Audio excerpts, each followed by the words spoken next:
বিসমিল্লাহির রহমানির রাহিম। আসসালামু আলাইকুম। আশা করি আপনারা সবাই ভালো আছেন। প্রতিদিনের রান্নাঘর থেকে আজকে আমি আপনাদের দেখাবো ডাটা আর আলু দিয়ে ইলিশ মাছ রান্না।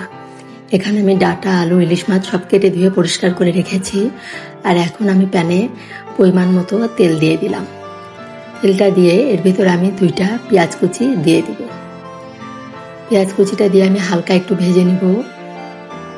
একটু নরম হয়ে যাওয়ার পরে আমি এর ভিতরে দিয়ে দিলাম 1 চামচ পরিমাণ লবণ আর দিব সামান্য একটু গরম পানি দিয়ে এখন মশলাগুলো আমি দিয়ে দেবো। এখানে দিলাম 1 চামচ পরিমাণ পেঁয়াজ বাটা, 1 চামচ পরিমাণ দেবো রসুন বাটা আর খুবই সামান্য 1/2 চামচেরও কম দিলাম আমি জিরা বাটা। যেহেতু ইলিশ মাছে জিরা বাটাটা না দিলেও হয়, ডাটা দিয়ে রান্না করছি তাই একটু জিরা বাটা দিলাম। আর এখানে 1 চামচ ধনিয়ার গুঁড়া, 1 চামচ মরিচের গুঁড়া আর 1/2 চামচ পরিমাণ দিলাম হলুদের গুঁড়া দিয়ে এখন মশলাটা আমি ভালো করে কষিয়ে নিব। মশলাটা ভালো করে কষানো হয়ে গিয়েছে। এখন এর ভিতরে আমি দিয়ে দিলাম ডাটা আর আলু। ডাটা আর আলুগুলো মশলার সাথে ভালো করে মিশিয়ে নিব। ভালো করে মিশিয়ে নিয়ে এর ভিতরে আমি 1/2 কাপ পরিমাণ পানি দিয়ে এটা একটু সিদ্ধ করে নিব। 3-4 মিনিটের মতো এই ডাটা আলুটা একটু রান্না করে নিব। যেহেতু ইলিশ মাছ খুব নরম মাছ, তাড়াতাড়ি সিদ্ধ হয়ে যাবে, এই জন্য আগে ডাটা আলুটা একটু সিদ্ধ করে নিচ্ছি।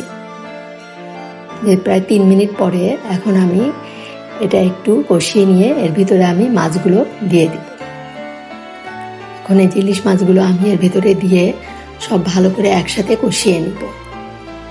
এই ডাটা আলু দিয়ে ইলিশ মাছ খেতে কিন্তু খুবই মজা লাগে। আপনারা যারা এইভাবে রান্না করে খাননি অবশ্যই একবার খেয়ে দেখবেন। আর আমার এই রান্না যদি ভালো লাগে অবশ্যই আপনারা লাইক কমেন্ট করবেন। আর যারা এখন সাবস্ক্রাইব করেননি অবশ্যই সাবস্ক্রাইব করে আমার পাশে থাকবেন।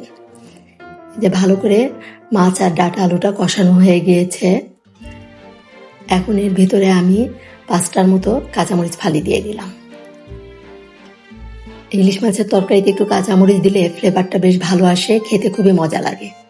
এখন এখানে আমি একটু বেশি করে প্রায় 3 কাপ পরিমাণ পানি দিয়ে দিব।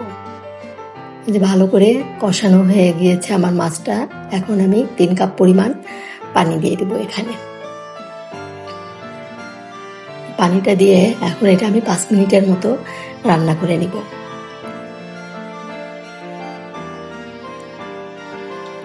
আর দিলাম আমি এখানে 1/2 চামচ পরিমাণ লবণ দিয়ে এখন ঢাকনা দিয়ে ঢেকে 5 মিনিট রান্না করে নিলাম। এখনো বেশ পরিমাণ ঝোল আছে। আর 2-3 মিনিটের মতো এটা রান্না করে আমি চুলাটা অফ করে দিব। আবার ঢাকনা দিয়ে ঢেকে দিব, দিয়ে আমি আর 2 মিনিটের মতো এটা রান্না করে নিব। এই যে হয়ে গেল আমার ডাটা আলু দিয়ে ইলিশ মাছ রান্না।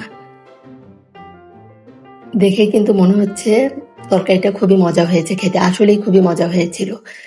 আশা করি রান্নাটা আপনাদের ভালো লাগবে। ধন্যবাদ সবাইকে, সবাই ভালো থাকবেন। আল্লাহ হাফেজ।